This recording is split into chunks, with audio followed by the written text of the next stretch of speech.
하반기 바지 특색 가운데 우리는 축복의 산에 오르자라고 하는 주제를 가지고 한 시간 말씀을 듣고 있습니다.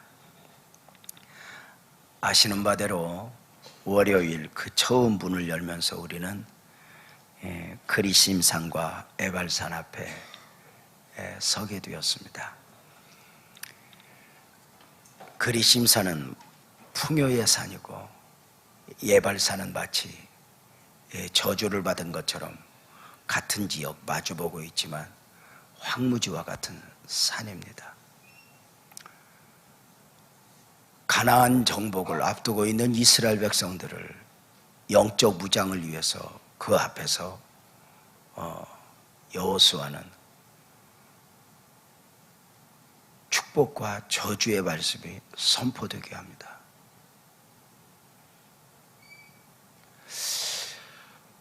우리는 그 산에서 선택의 중요성을 우리는 확인했습니다.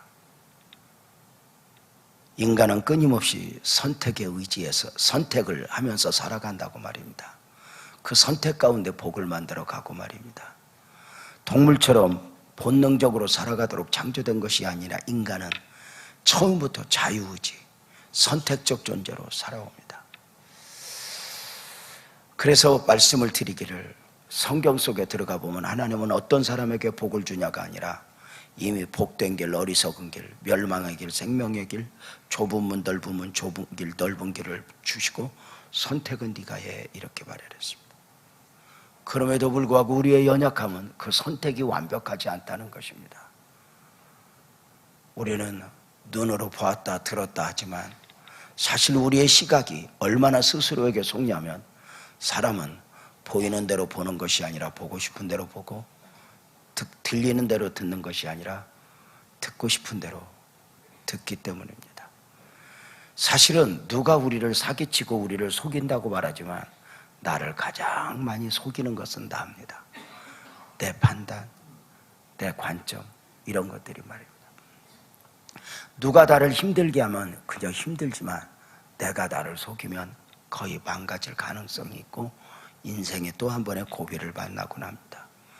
그래서 말씀을 쫓아가는 것입니다. 그래서 변함이 없는 말씀을 따라가는 것이니 내 생각을 내려놓고 말씀입니다. 둘째 날 모리아산에 올라 우리는 여호와 이레 하나님을 만나는 아브라함을 그리고 그의 아들 이삭을 보았습니다. 믿음과 순종의 가치였습니다. 아브라함이 이해할 수 없는 하나님의 요구 앞에 아들 이삭을 번제로 드릴 때 놀랍게도 그 과정 속에서 아브라함은 믿음으로 가장 귀한 자기 자식을 드렸고 이삭은 순종으로 자기 자신을 내려놓고 드릴 수 있었습니다. 순종은 이해하는 것도 아니었습니다. 설명을 들은 것도 아니었습니다. 드려진 가운데 바로 그 순종을 통해서 믿음이 믿음되게 있으니 당신의 믿음은 순종을 통해 증명이 되는 것이다. 그리고 순종이 없는 믿음은 믿음이 아닐 수 있다라고 말씀을 드렸습니다. 셋째 날 호렙산에 올라 소명을 받는 모세를 우리가 볼 수 있었습니다. 놀랍게도 그 소명을 받기까지 모세는 40년 길고 긴 날 광야를 앞서 경험했습니다. 지도자는 광야에서 만들어진다 이렇게 이야기를 합니다. 책상 앞에서 만들어지는 것이 아니어야 한다고 말입니다. 광야에서 40년 동안 나중 출애굽 이스라엘 백성들 광야 40년을 하나님은 미리 똑같은 환경에서 경험시킵니다. 광야를 출애굽한 이스라엘 60만 중에 광야를 제일 잘하는 사람은 모세입니다. 앞서 경험을 했기 때문입니다. 우리도 앞서 인생을 살아봤기 때문에 자식보다 지혜가 있습니다. 삶의 지혜죠. 그럼에도 불구하고 우리가 삼가 두렵고 떨림이 있습니다. 모세가 광야를 잘 하는 것은 방식으로가 아닙니다. 이때는 우기야, 이때는 여기는 언덕이 있어, 골짜기가 있어, 그래서 조심해야 돼, 이런 방식이 아닙니다. 딱 한마디입니다. 광야 40년 살아보니 하나님 아니면 안 돼. 요거 딱 경험하고 광야 40년 동안 구름기둥 불기둥이 이스라엘 백성들을 인도할 때 모세는 한 번도 아니요 한 적이 없습니다. 생각해 보세요. 모세는 40년 광야에서 살았기 때문에 가나안으로 가는 길이 어떤 길인가를 알아요. 아, 이 길로 가야 지름길이고 이 길로 가 좋아. 근데 우리가 아는 대로 구름기둥은 40년 동안 이스라엘 백성들을 광야길을 인도해요. 가다가 돌아오고 모세가 보기에 말도 아닌 길이에요. 이 길로 가야 돼요. 우리가 오히려 배운 사람, 똑똑한 사람, 사회적 경험이 많은 사람이 그것들을 내려옮기기가 얼마나 어려운지 몰라요. 결국은 구름기둥 불기둥이 이스라엘 백성들을 인도할 때 한 번도 아니오가 주세요. 참, 말씀을 드렸잖아요. 이스라엘 백성들이 출애굽하여 광야 가나안 입구까지 도착하는데 40년 걸려요. 40년 걸릴 때 40년 속에서 광야 이스라엘 백성들이 그 장막을 몇 번 이사했냐면 40번을 이사했어요. 평균 1년에 한 번. 그러니까 광야는 그냥 무작정 순례의 길이기도 하지만 광야적 삶을 살아내는 것이었죠. 그 광야라고 하는 가운데서 처절한 신앙적 삶을 살아내는 것이었어요. 만나를 먹으며 구름기둥 불기둥의 인도를 따라 옷과 신발과 의식주를 책임져 주시는 하나님을 보면서 가는 거죠. 40년 동안 40번 이사했다면 평균 1년에 한 번이에요. 어떤 일이 있었을까요? 그 40년 동안 얼마나 많은 사람들이 자기를 내려놓아야 했을까요? 말씀드렸죠. 그 라암셋에서 출발을 해요. 하루, 이틀, 3일, 4일 출발해요. 가다가 너무너무 힘들어요. 이게 도대체 구름기둥 불기둥은 피곤하지도 않나, 왜 이렇게 며칠 동안 열흘을 가는 거야? 그래서 가서 겨우 구름기둥 불기둥이 멈춰요. 지칠 때쯤. 그래서 야, 이제는 구름기둥 불기둥 여기서 오래간만에 멈췄으니까 여기서 오래 있을 거야. 부지런한 사람은 밤새 이삿짐 정리를 해요. 장롱 꺼내라, 이불 꺼내라, 솥단지 걸어라, 내일 아침 밥 먹을 준비까지 다 해요. 아이고, 그래서 여기서 오래 있을 줄 알고 그랬더니 지랄하고 구름기둥이 새벽에 또 움직여요. 뭐요? 부지런한 사람 그거 정리하는데 더 힘들어요. 정리해갖고 또 따라가면서 씩씩거리고 가요. 또 열을 가다가 멈춰요. 이제는 그래요. 아버지가 애들아, 이불 하나만 꺼내라. 저거 언제 움직일지 모른다. 솥단지 살짝 걸쳐라. 우리 여기서 언제가, 거기서 1년 있어, 거기서 3년 있어. 이걸 광야길에서 배우는, 이게 우리 인생 신앙길이에요. 사람이 마음으로 길을 계획해도 아니고 고집을 피워봐도 꺾이는 거. 그리고 우리는 어제 네 번째로 다볼산이라고 하는 곳에서 믿음을 요구하시는 하나님의 은혜를 볼 수 있었어요. 이렇게 말씀드렸던 거 생각나요? 드보라 사사가 너는 장군을 택하여 가라. 다볼산으로 가라. 그러나 장군은 혼자 못 가겠대요. 나 혼자는 감당할 수 없대요. 왜 못 가냐? 이것은 너의 창칼의 전쟁이 아니고 믿음의 전쟁인데 내 믿음으로 안 되니까 사사님 같이 가주세요. 그때 드보라가 했던 말이에요. 내가 가겠다. 내가 가면 어차피 말씀하셨던 하나님의 은혜로 저 적군들을 이겨낼 것이다. 그러나 그들을 이겨내는 기적은 보지만 너는 믿음으로가 아니었기 때문에 너는 하나님의 영광을 볼 수 없을 것이다. 이렇게 말을 했어요.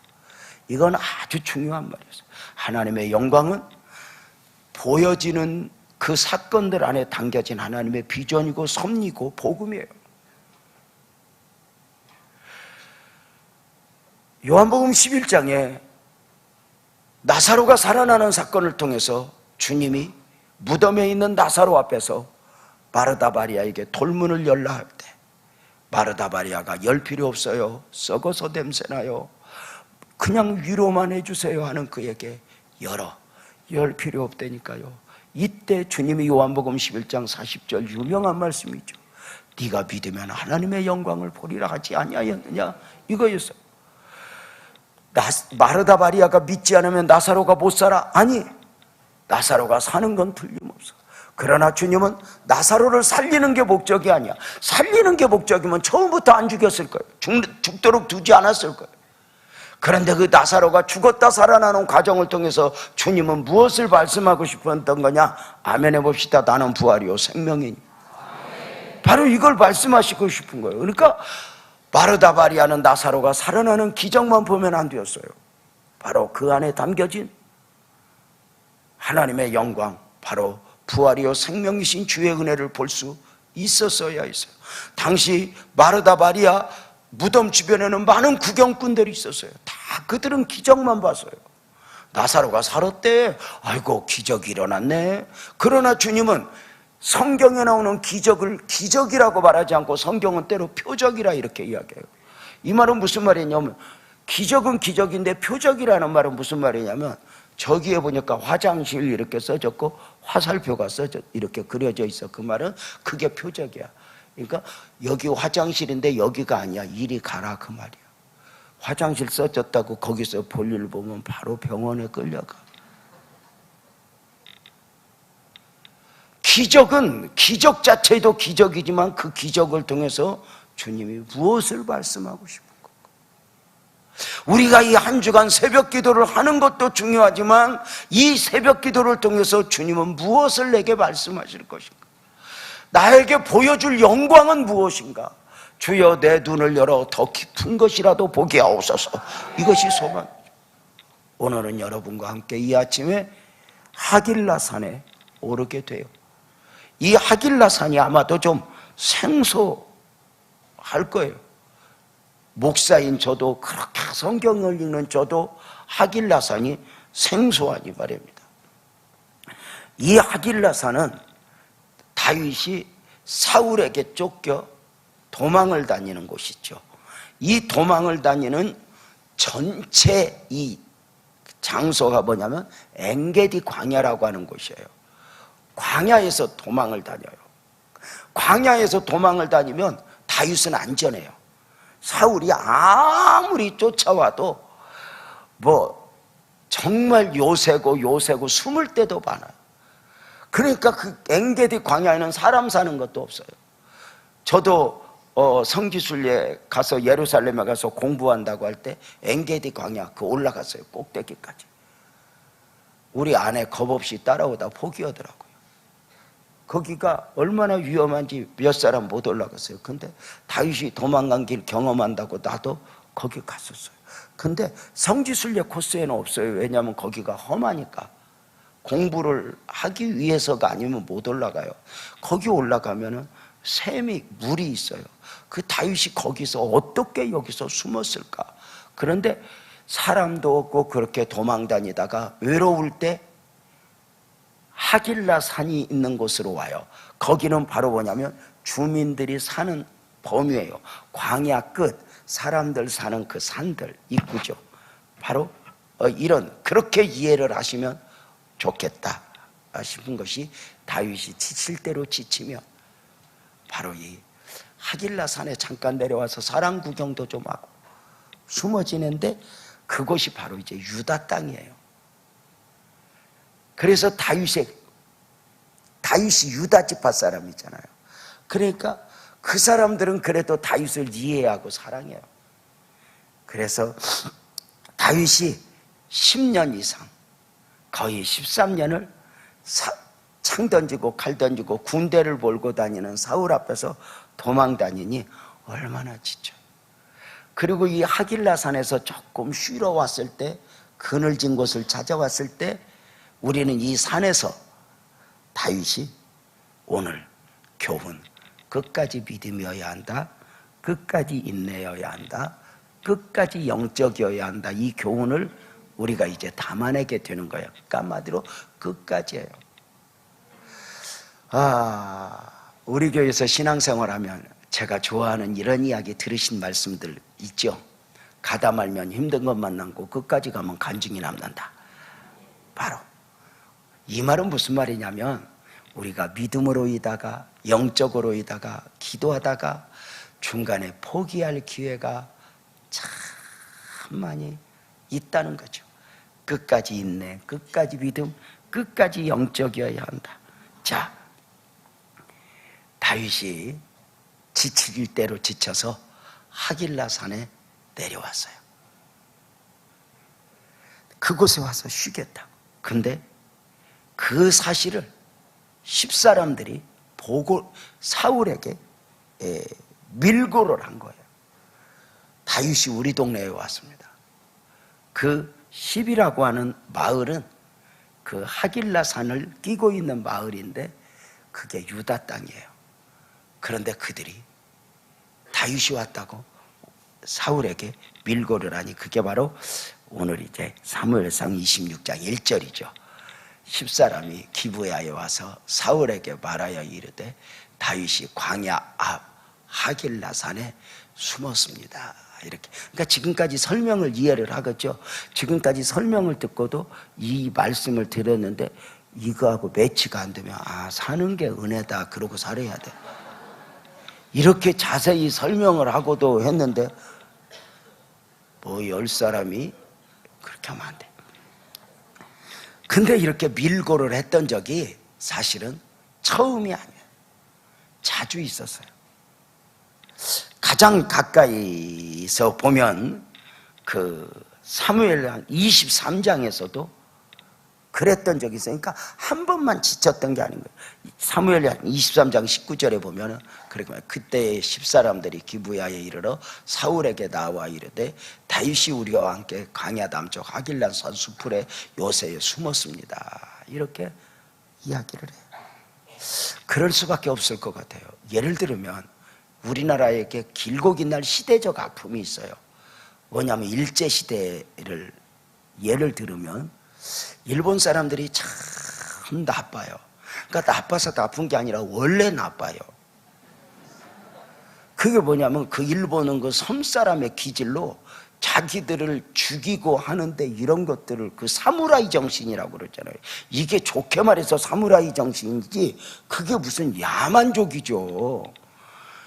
그 자기네들 그 일본 통일을 시킬 때 그 죽이는 역사들을 보면요, 일본 사람들은 사람도 아니에요. 근데 일본 사람들이 진짜 나쁜 건 우리나라를 36년 이렇게 지배했을 때 스페인이 많은 나라를 지배했고 영국이 지배했고 경쟁하던 프랑스가 지배했지만 그 어떤 나라도 그 지배한 나라의 문화 자체를 말살한 나라는 없어요. 언어 자체를 말살한 나라는 없어요. 그냥 지배했고 다스렸지. 사업하듯이 그때는 그게 사업이었단 말이에요. 근데 일본 사람들은 우리나라를 아예 일본화 시키려고 했어요. 그러고 싶었을 거예요. 왜냐하면 그 섬나라의 컴플렉스거든요. 그래서 밑에 터널 뚫어놓으면 얼마나 좋겠어요. 근데 그 일제시대 때 일본 사람들이 우리나라 사람들을 힘들게 할 때 일본 사람이 우리나라를 힘들게 한 게 아니라 매수를 해서 한국 사람들로 하여금 한국 사람들을 힘들게 한 거예요. 갈등 구조죠. 근데 당하는 사람이나 또 일본 앞잡이라고 하는 표현들, 이런 사람들이나 시대적 아픔이죠. 살기 위해서. 여기 다윗을 밀고 한 것도 마찬가지예요. 어쩌면 살기 위해서죠. 왕이에요. 나중에 다윗 숨겨줬다고 들켜봐요. 저 무지막지한 사울이 어떤 일을 저지를 줄 누가 알아요? 그래서 다윗이 우리 마을에 숨었습니다. 기브아까지 가서 알려줘. 어떤 면에서 시대적 아픔. 우리가 누가 나를 억울하게 하고 힘들게 할 때 누구에게 저 사람 미워, 저 사람 문제 있어 매일 필요가 없어요. 다윗이 좀 쉴만한 곳이다 하고 왔지만 누구도 의지할 수가 없어요. 결국 사람은 의지할 대상이 아니죠. 시편 146편 3절에 보면 귀인들을 의지하지 말며 도울 힘이 없는 인생도 의지하지 말라. 누가 누구를 도와요? 누가 돈이 많다고 그 사람은 다 약하고 불쌍한 인생들이에요. 자, 10사람들의 밀고를 듣고 사울이 다윗을 죽이기 위해서 왔는데 이것이 마지막 기회인지 몰라 하고는 무려 3,000명의 군대를 이끌고 하길라 산 앞에 진을 쳐요. 다윗을 죽이기 위해서 이제는 너 어디 도망도 못 가. 다윗에게 또 한 번 절체절명의 위기가 찾아왔는데 다윗은 이때 아침 일찍 일어나 아비새라고 하는 장군과 함께 그 숨어있던 그곳에서 혹시 무슨 일이 없을까 하고 일어나서 살피러 나왔다가 그 사울의 군대를 보게 돼요. 근데 밤새 진을 치다가 지쳤는지 사무엘상 26장 7절에 보면 다윗과 아비새가 밤에 그 백성에게 나가 본즉 사울이 진영 가운데 누워 자고 창은 머리겨 땅에 꽂혀 있고 아브넬과 백성들은 그를 둘러 두었는지라. 3,000명이 다 잠들어 있어요.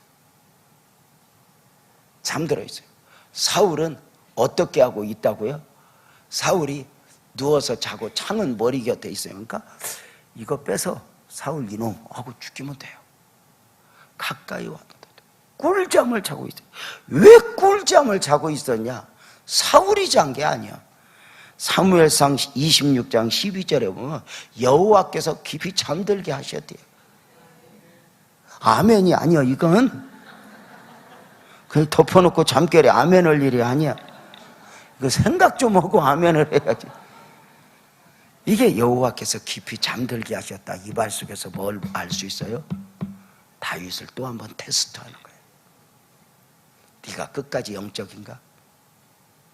끝까지 믿음인가?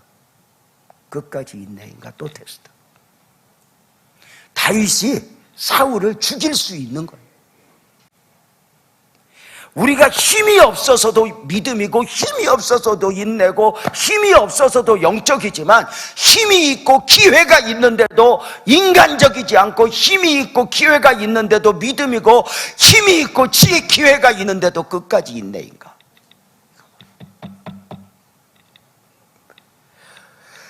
그동안 다윗이 그 사울 앞에서 당신은 기름 부음 받은 자입니다. 이걸 얼마나 이겨왔어. 인정해왔어.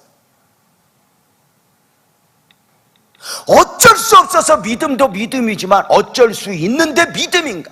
가난할 때도 믿음이지만 나는 여유가 있는데도 믿음인가? 기도 제목이 있어서 주 앞에 무릎을 꿇는 것이 아니라 기도 제목과 상관없이 나는 기도의 사람이라고 끝까지 인내하며 그리 향하는가?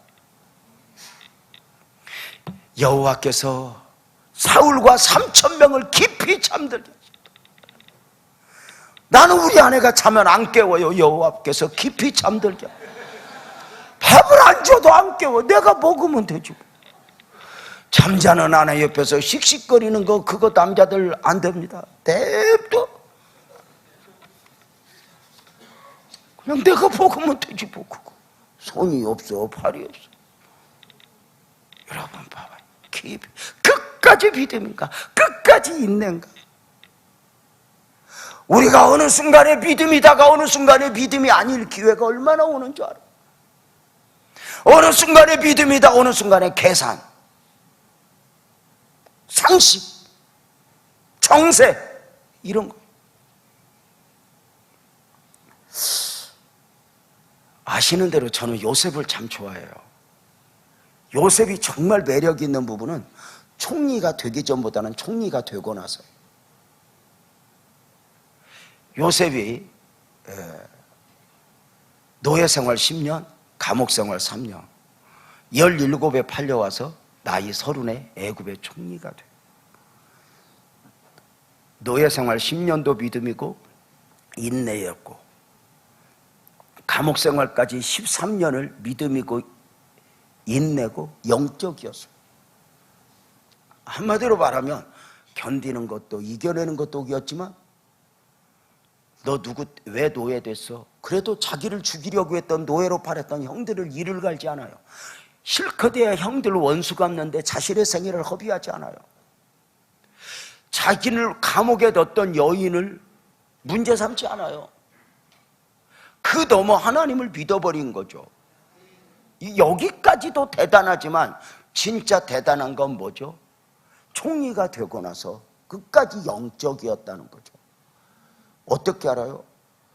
놀랍게도 요셉이 총리가 되고 나서 9년 동안 하나님의 주실 환경을 기다려요. 멋지잖아요. 요셉은 총리예요. 환경 만들 수 있어요. 어떻게? 요셉이 나이 17에 팔려왔으면요, 집 주소 알아요. 제가 12살 때 시골에서 이사 왔는데 시골집 주소가 지금도 알아요. 기억에.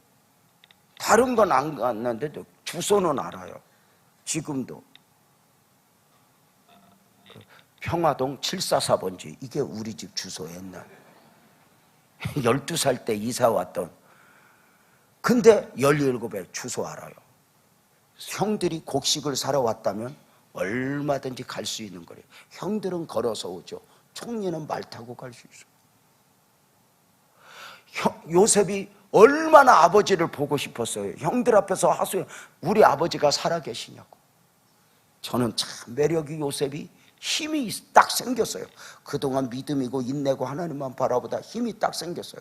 그러면 그냥 볼 것도 없이 저는 하나님의 뜻이냐 뭐냐 보다 내 결정을 내 스스로 내리니, 나는 요셉이 총리가 되면 제일 먼저 할 일이 뭐 있을까? 나는 크게 보면 두 가지라고 봐요. 하나는 그 여자 대과. 사또식으로 내 인연, 네가 네 죄를 네가 알렸다. 내가 언제 너를 겁탈하려고 그랬어? 자기 한을 풀 거예요. 자기에게 주신 힘으로 우리는 잘못하면 인간의 한을 풀어요.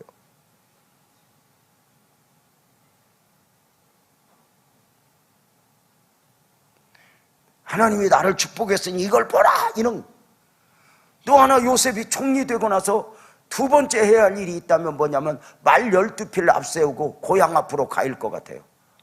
따그닥 나를 죽이려고 했던 형놈들아, 이걸 봐라. 내가 총리가 되었나라. 무릎을 꿇어라.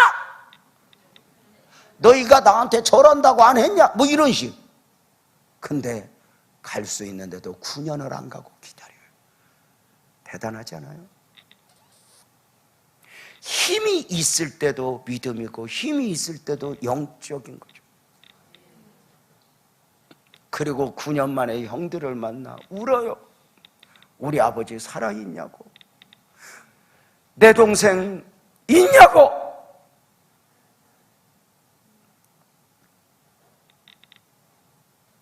자,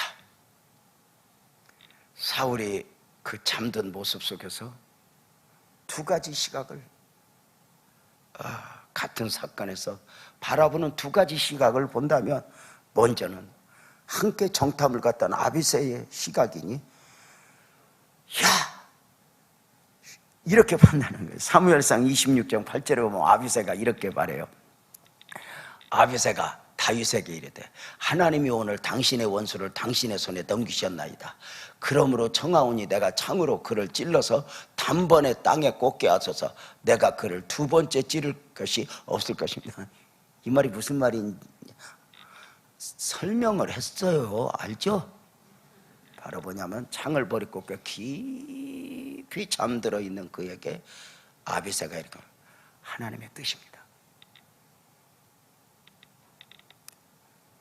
여러분, 너 어찌하나 보자. 하나님이 테스트하고 있는 그 속에서 우리는 때로 하나님의 뜻이 아님에도 불구하고 우리 스스로 그럴 수도 있어요. 원칙이 있어요. 저 사람은 기름 부음 받은 사람이야. 나는 저 사람을 손대면 안 돼. 그리고 가는 그 다윗에게 옆에서 하나님의 뜻입니다. 포기하는 것이 하나님의 뜻입니다. 내려놓으십시오. 있네요. 제가 지하실에서 30년 전에 교회 개척할 때 아시죠? 물 퍼내면서 목회할 때 강대상이 2번 썩어 주저앉았어요. 피아노가 녹슬어서 거의 소리가 안 날 정도로 정말 많은 과정을 거쳤죠. 곰팡이 설고 물 퍼내고 늘 거기서 기도해요. 아내와 함께 기도하다 첫 번째 왔던 위기가 아내가 질병이 찾아왔고 폐결에 늑막 여러 가지 겹치면서 우리 아내가 시골로 요양을 갔어요. 요양을 갔어요.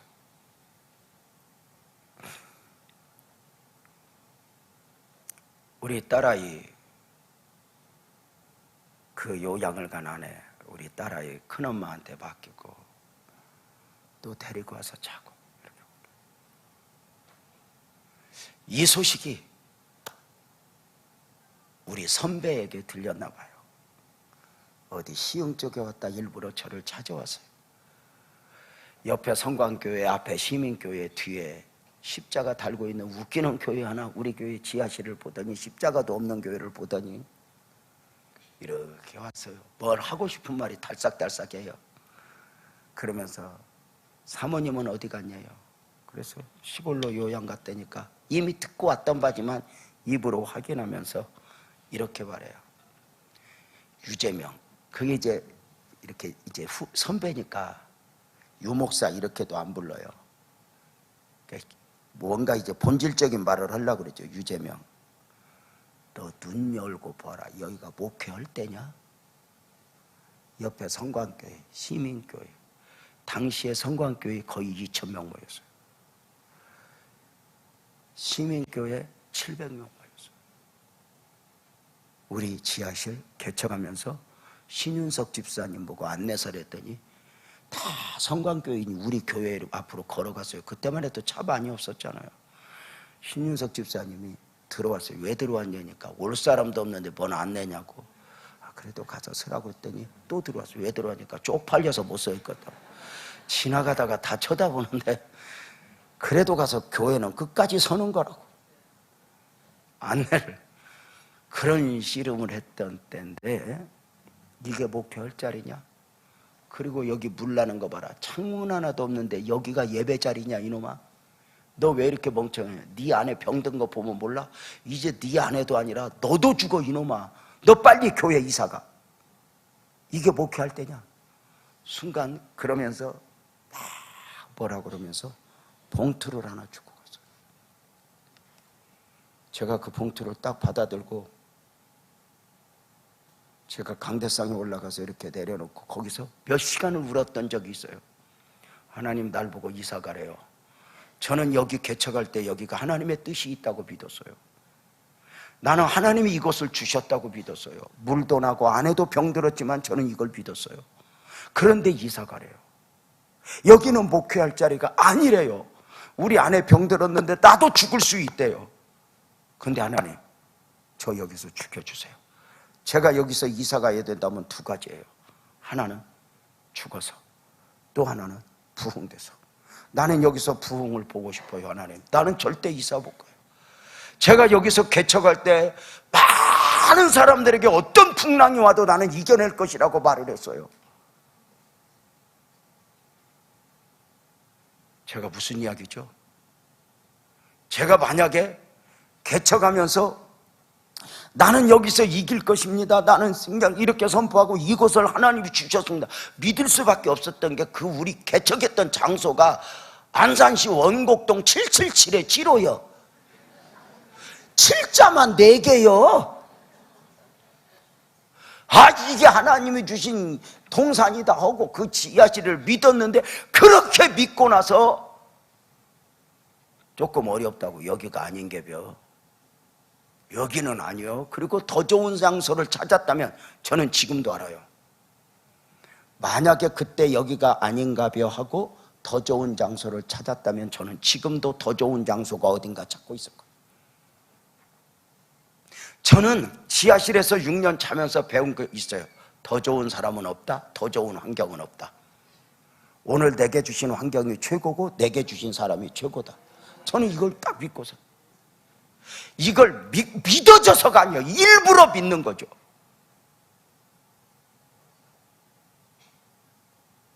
저는 알아요.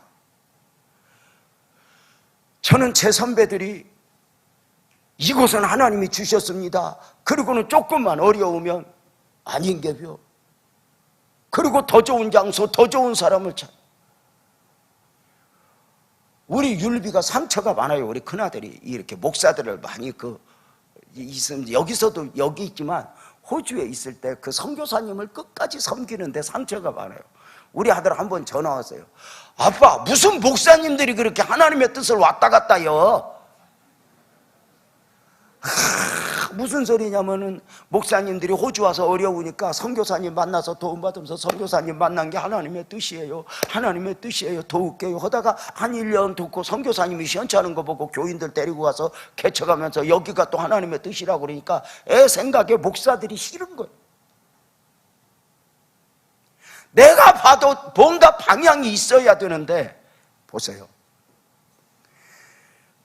상황이 어려워서 사울을 어떻게 할 수 없어서 당신은 기름 부음 받은 자니까 내가 손댈 수 없어요. 이게 있지만 환경과 여건이 조성됐는 데서도 옆에서 이게 하나님의 뜻입니다 하고 이걸 이겨내는 게 쉽냐고. 처음엔 믿음이다가 어떤 환경을 보고 정세를 보고 판단하는, 한 번 인간적이면 두 번, 세 번은 쉬워요. 저는 지금도 정말 저는 감사해요. 그 지하실에서 그 몸부림을 치는 중에 하나님, 나는 여기서 죽어서 이사 갈 거예요. 또 하나님 부흥시켜 주세요. 그리고 몸부림을 치는데 하나님이 놀랬나 봐요. 저 자식 저거 보통 꼴통이 아니다. 그냥 놔두면 죽을까 봐 지하실을 부흥시켜갖고 앉을 자리가 없게 그 지하실을. 웃겨요. 부흥되려니까요 곰팡이 냄새도 안 난대요. 어디 가면 더 좋을까? 어디 가면 더 좋은 사람이 있을까? 아니요. 결혼했으면 나는 우리 아내 잠자도 밥 안 줘도 그냥 보고 살아. 마음에 드는 건 아니야. 여러분, 뭐가 그렇게 마음에 드는 게 진리예요? 이 마음이 얼마나 시시각각 변하는 건데 보는 것, 듣는 것이 정확한 게 아닌 거예요.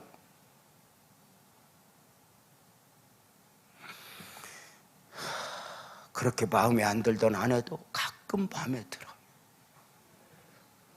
한 9가지는 안 들어. 근데 가끔 살아야 될 이유가 보여.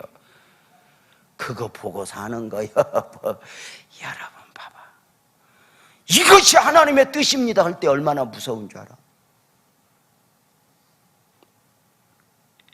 하나님이 이 길 열어주신 거 봐요. 여러분, 그렇게 믿음으로 가다가 잘 풀려야 하나님의 뜻이 돼. 어려우면 하나님의 뜻이 아니대. 아니, 사실 어려운데 좁은 길, 좁은 문이 하나님의 뜻이요. 그런 상황을 얼마나 또 한 번 인내하고 또 한 번 인내하고 이게 필요한지.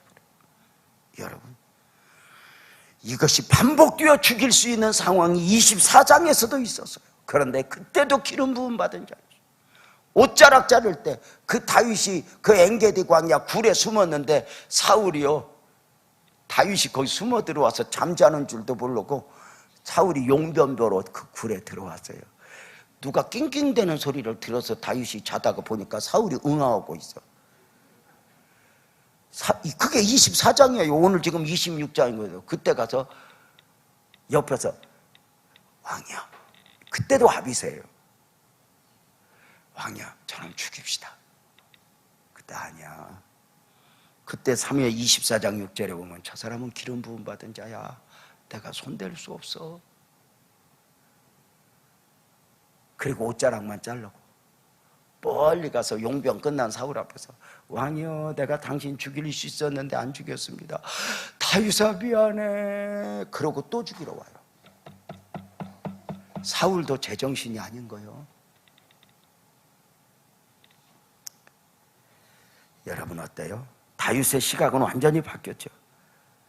다윗은 끝까지 이렇게 말해요. 24장 6절에서도 그랬지만 26장 9절에서 사무엘상 24장 9절에 보면 다윗의 아비새에게 죽이지 말라. 누구든지 손을 들어 여호와의 기름 부음 받은 자를 치면 죄가 없겠느냐? 칠 수 없어. 우리가 할 일이 아니야. 주님이 할 일이야. 주님이 할 일이야. 이렇게 말해요. 26장 11절에서는 그렇게 말해요. 내가 손을 들어 여호와의 기름 부음 받은 자를 치는 것을 여호와께서 금하셨어. 끝까지 상황이 어떠하든 누가 뭐라고 그러든 내가 믿었던 말씀 믿고 의지하는 거예요. 이게 그 안에 하나님의 은혜가 담아주신 것 같아요.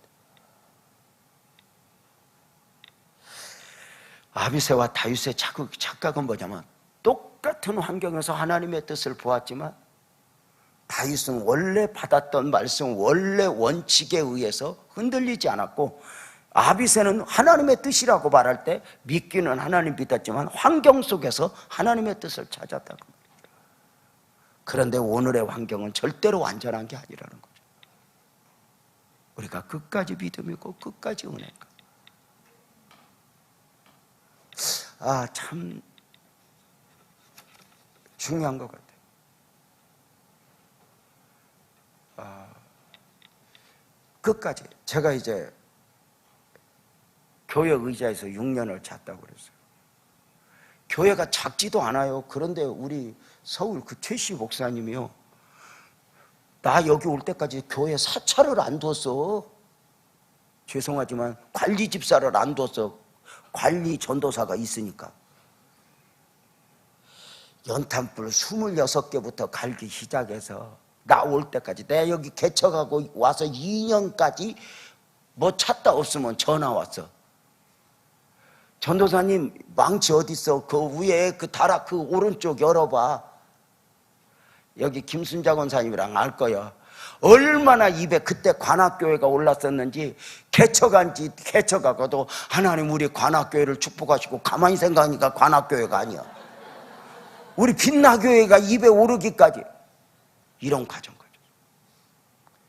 그때 신윤석 집사님이 절 보고 안산으로 오면 안 되냐. 그래서